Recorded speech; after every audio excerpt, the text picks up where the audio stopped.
Udah jelas.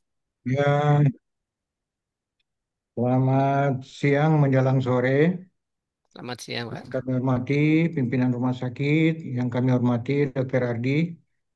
Baik, Ya, pada Pak. sore hari ini kita akan mengikuti kembali edukasi hukum yang sesuai jadwal ini sudah topik yang ke-22 dari Dua. 24 topik yang kita rencanakan. Mudah-mudahan dua topik di bulan non Oktober ini bisa kita selesaikan. Mudah-mudahan kita semua dalam keadaan sehat-sehat selalu. Amin. Amin. Dan seperti biasanya kita terdiri dari tiga sesi edukasi hukum.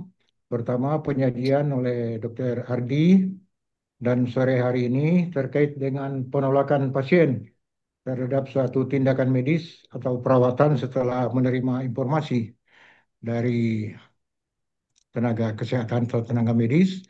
Dan sesudah itu kita buka sesi tanya jawab dan yang ketiga kita ambil dokumentasi. Untuk mempersingkat waktu, kami persilakan kepada Dr. Ardi untuk menyampaikan materi. Disilakan dengan segala hormat. Baik, terima kasih Pak Yusran. Ternyata 22 kali kita Ya, dokter. bahas materi ya. Tidak Ya, terasa ya nanti selesai topik terakhir 24, mungkin nanti bisa ada polling ya. Topik ya, favorit, dokter. topik favorit dari Rumah Sakit Kinapit 1 sampai 24 nomor berapa begitu. Baik, terima kasih semuanya. Tetap semangat belajar teman-teman sejawat sekalian. Hari ini saya akan berbagi sesuai dengan jadwal kita eh, tentang inform informed refusal. Ya, apa sih informed refusal itu?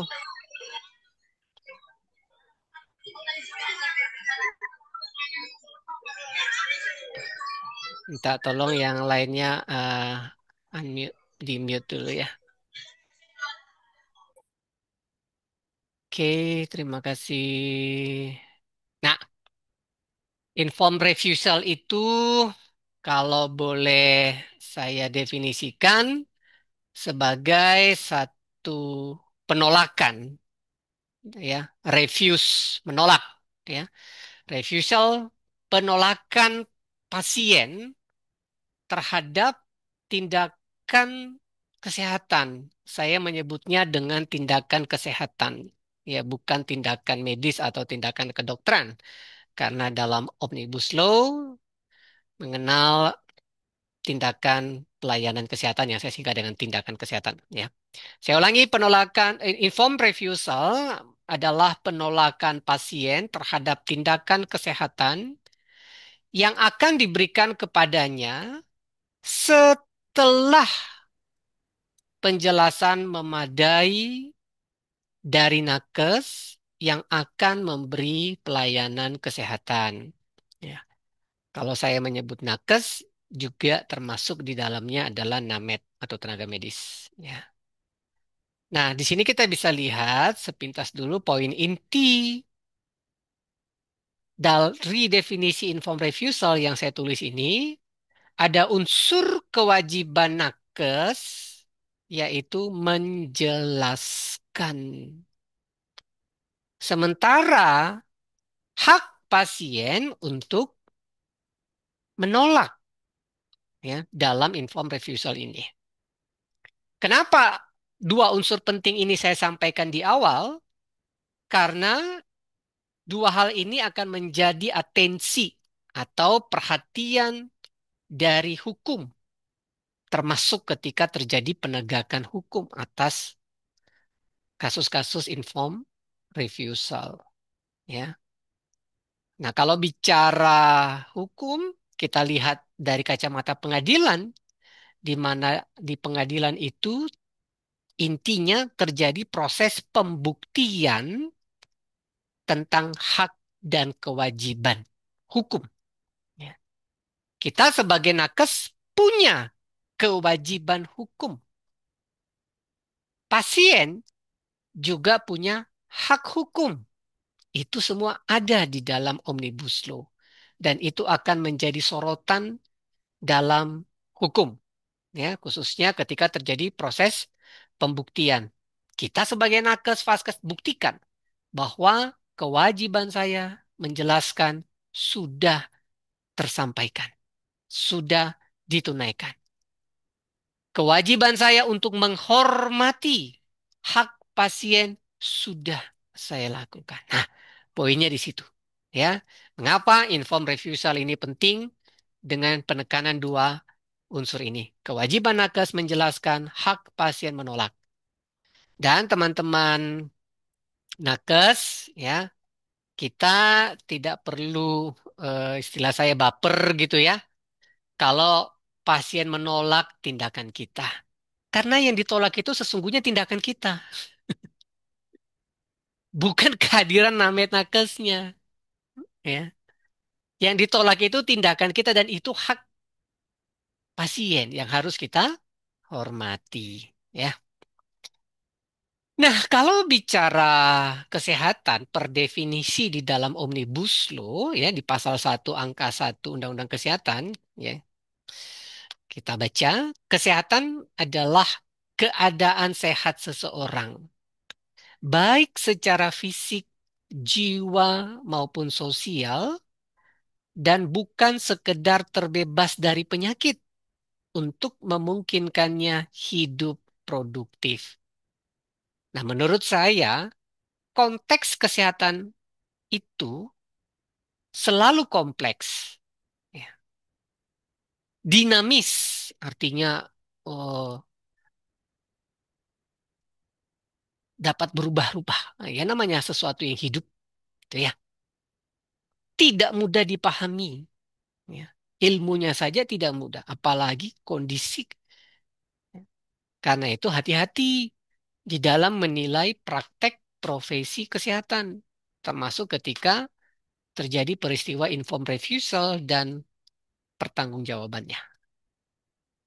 Karena itu, menurut saya, di dalam konteks kesehatan yang begitu kompleks, dinamis, dan tidak mudah dipahami, ya, setidaknya kita punya prinsip-prinsip, ya, dasar-dasar atau dalam Kamus Besar Bahasa Indonesia disebut asas yang nantinya menjadi pokok dasar berpikir sebagai petunjuk pemandu kita di dalam mengambil keputusan atau tindakan. Betapa pentingnya prinsip asas dasar ini. Ya. Saya membuat ada 8 prinsip di dalam informed consent. Informed consent berarti persetujuan tindakan, lawannya adalah penolakan tindakan. Ya. Dalam kelas ICIR drafting, ya saya singkat ICIR, informed consent, informed refusal ini, karena prinsip ini pada dasarnya berlaku sama, baik informed consent maupun informed refusal. Ya tidak mungkin dalam waktu 30 menit ini saya mengupas materi ini secara tuntas karena ini materi 1 bulan dalam kelas durasi 1,5 sampai 2 jam gitu ya. Tetapi ada beberapa poin yang akan saya ambil terkait materi kita kali ini yaitu informed refusal. Prinsip ke-1, ya, prinsip pertama, no consent, no action. Tidak ada persetujuan, jangan tindaki. Kenapa? Setiap tindakan harus mendapat persetujuan dalam konteks pelayanan kesehatan. Ya, teman-teman bisa baca di dalam Omnibus Law, ya, pasal 293 ayat 1 Undang-Undang Kesehatan. Di situ dikatakan bahwa setiap tindakan pelayanan kesehatan perseorangan, ya, tindakan kita kepada pasien yang dilakukan oleh tenaga medis dan tenaga kesehatan harus mendapat persetujuan. Operator normanya menggunakan kata harus setara dengan wajib. Ya. Kalau tidak dilakukan ada konsekuensi hukumnya. Gitu ya. Jadi betul-betul eh, sederhananya kita sentuh pasien saja itu kalau dia tidak setuju jangan disentuh, katakan ekstrimnya begitu ya. Batabe lah ya. Sampaikanlah secara lisan setidaknya dulu ya. Ini prinsip dasar ya. Nah, prinsip kedua ya terkait dengan prinsip pertama tadi, pasien itu berhak memberikan persetujuan atau penolakan ya. Pasien itu berhak setuju, berhak untuk menolak. Pada prinsipnya yang berhak memberikan persetujuan ya termasuk penolakan adalah pasien yang bersangkutan. Jadi prioritas kita menjelaskan dan meminta persetujuan itu kepada pasiennya, bukan kepada keluarga atau yang mengantar. Itu dulu yang terutama untuk kita perhatikan. Gitu ya. Ini terkait dengan yang namanya hak otonom. Nanti kita lihat lebih jauh apa itu hak otonom, hak yang melekat pada badan, pada diri seseorang. Ya. Nah, kalau bicara hak yang tertulis di dalam undang-undang disebut sebagai hak hukum atau hak yang berdasarkan hukum. Artinya, hak itu diakui dan dilindungi oleh hukum, diakui dan dilindungi oleh negara. Kalau dilanggar bagaimana? Oh, negara dapat menjatuhkan sanksi yang dapat dipaksakan bagi pelanggar hak hukum tersebut. Ya. Pasien punya hak hukum untuk setuju atau menolak. Ya. Kalau ini kita langgar, negara dapat menjatuhkan sanksi atas kita. Ya. Karena kalau kita bicara sanksi hukum dalam pandangan pengadilan itu terkait dengan hak dan kewajiban. Profesor Peter Mahmud Marzuki mengatakan hak dan hukum itu ya kalau kita lihat dari etimologis asal katanya itu sangat dekat erat ibarat dua sisi keping mata uang katanya ya. Nah, di sini kita bisa melihat betapa pentingnya kita menghormati hak hukum pasien kita. Dalam hal ini dia setuju atau menolak. Prinsip ketiga, persetujuan atau penolakan pasien yang dalam kondisi tidak cakap itu dapat diwakilkan ya. Tidak cakap hukum, bukan tidak cakep, beda ya, bukan tidak cantik, tidak ganteng, bukan ya. Kalau kondisi pasien tidak cakap hukum, maka hak dia untuk setuju atau menolak itu dapat diwakilkan ya. Misal pada pasien yang dalam atau berada di bawah pengampuan under kuratel ya ini dianggap tidak cakap hukum ya. Seperti apa? Ya, orang yang retardasi mental, ketidakcakapan dia untuk berpikir secara mandiri dan memutuskan secara mandiri. Ya, kalau di Jawa ya mengatakan menyebutnya dengan istilah lola lolo ya, orang Palu bilang orang pokok-pokok, orang bodoh-bodoh gitu ya, dalam arti eh, tidak bisa diajak berkomunikasi dengan baik. Nah, kalau di Kota Mobagu saya dapat istilah dari Sesnian waktu itu katanya, oh orang yang bolbong. Nah, bolbong mungkin mungkin seperti itu istilahnya. Orang bolbong. Nah, itu dianggap tidak cakap hukum. Ya jangan kita tanya dia, ya. Itu mesti ada yang mewakili, ya. Oke, siapa yang mewakili?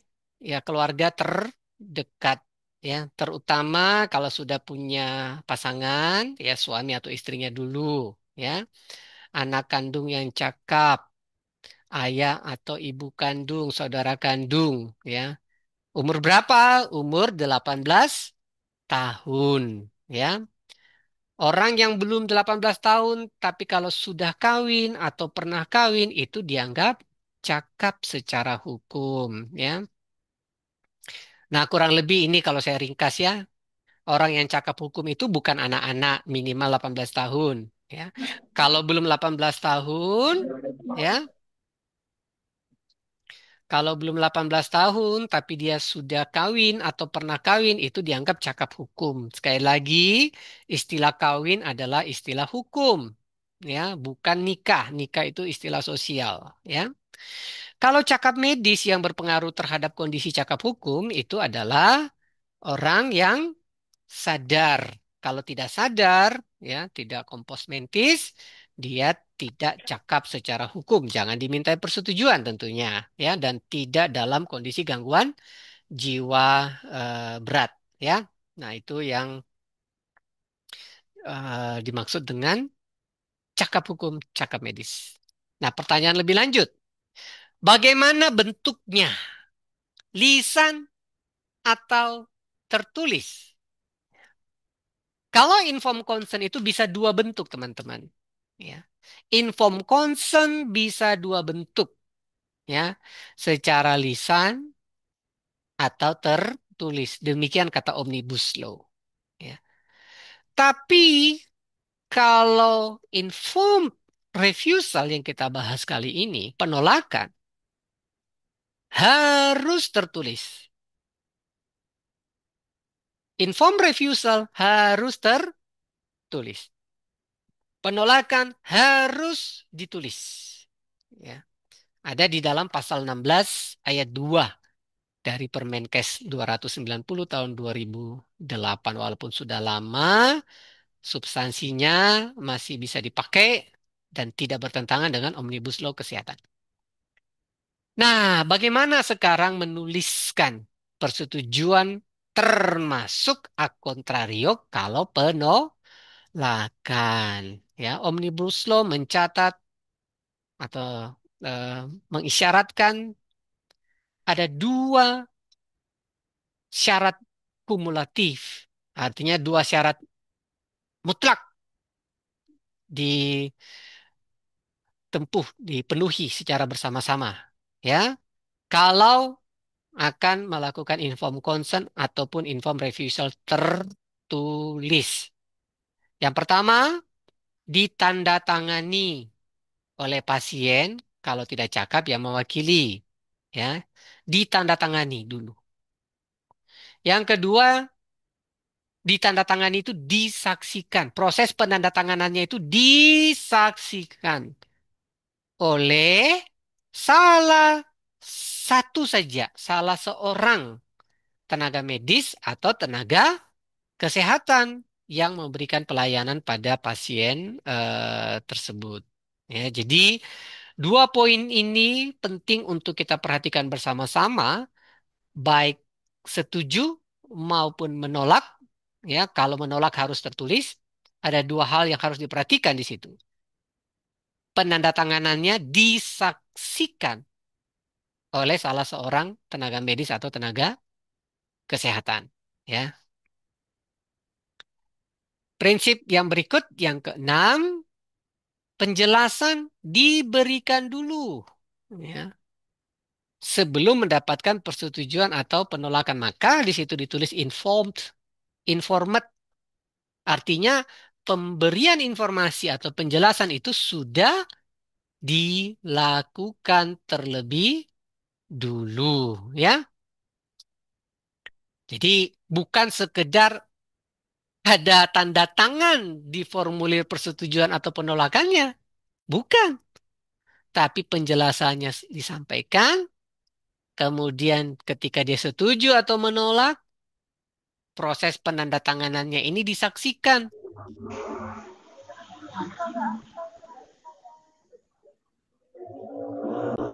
Jangan kita mencari saksi yang sekedar melengkapi dokumen itu bahwa harus ada saksi. Kalau mau kuat, katanya unus testis, nulus testis. Satu testis, satu saksi bukan saksi. Ya, satu biji bukan testis, satu saksi bukan saksi. Enggak. Jadi saksi yang dimaksud itu betul-betul saksi yang menyaksikan proses tanda tangan tadi dan sebelumnya sudah diberikan penjelasan. Prinsip yang kedelapan, pasien bertanggung jawab atas keputusannya. Ya, pasien bertanggung jawab atas keputusannya terkait consent atau refusal. Setuju atau menolak, dia bertanggung jawab. Ayat ini jarang diungkap dan saya kira ini kalimat penting yang mesti kita perhatikan dalam konteks pelindungan hukum kita. Saya bacakan. Di dalam pasal 4 ayat 1 huruf F dari Undang-Undang Kesehatan atau Omnibus Law Kesehatan tertulis demikian. Setiap orang berhak menentukan sendiri pelayanan kesehatan yang diberikan bagi dirinya sendiri secara mandiri. Nah, sampai di titik ini bicara yang namanya hak otonom. Jadi pasien ya itu berhak menentukan sendiri secara mandiri ya pelayanan kesehatan yang diperlukan baginya. Ya. Setuju atau tidak setuju, menolak misalnya, itu hak otonom dia yang harus kita hormati. Tetapi hak otonom ini tidak berdiri sendiri. Perhatikan kalimat berikutnya yang saya tandai merah. Ada kata dan di situ.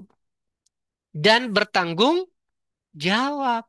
Oke, negara menghormati hak otonom Anda. Ya. Kami pun, Namet Nakes Vaskes menghormati hak otonom Anda setuju atau menolak. Tapi jangan lupa, hak otonom itu disertai atau dilekatkan tanggung jawab. Di sini bicara tanggung jawab hukum. Kalau bicara hak hukum, tentu padanannya adalah tanggung jawab hukum dong. Ya, itu kenapa saya katakan bahwa hak otonom dilekatkan tanggung jawab pemilik hak otonom itu. Kita bisa lihat lebih lanjut di Permenkes yang lama, ya, tertulis demikian.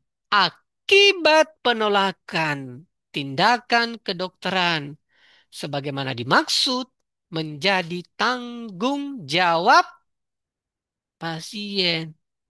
Fair. Pasien punya hak otonom yang harus kita hormati. Setuju atau menolak. Tapi ingat, ada tanggung jawab hukum pasien ketika dia setuju dan atau menolak. Ya, hak otonom melekat tanggung jawab. Intinya begitu. Ya, hak otonom itu include di dalamnya ada tanggung jawab hukum. Sebagai ringkasan, sebelum kita masuk dalam beberapa diskusi kasus, itu ya, pasien memiliki hak hukum. Artinya hak hukum adalah diakui dan dilindungi oleh negara.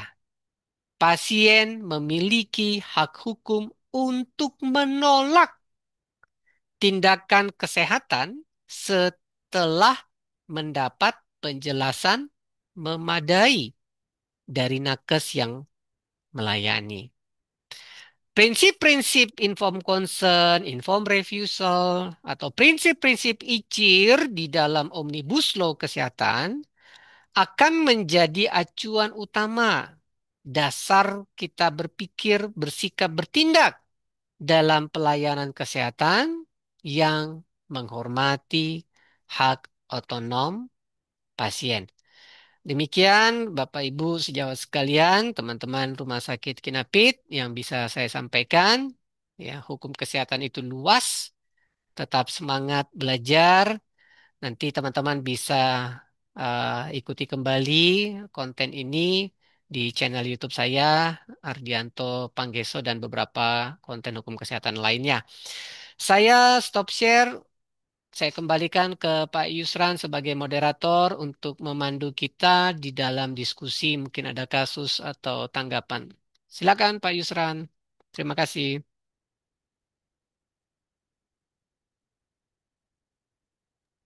Iya, silakan Pak. Baik, terima kasih Pak Dokter atas materinya yang sudah begitu jelas, sudah kita ikuti semua.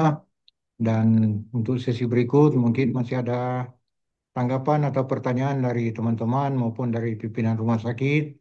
Kesempatan yang kedua ini kami persilakan. Saya stop share dulu ya.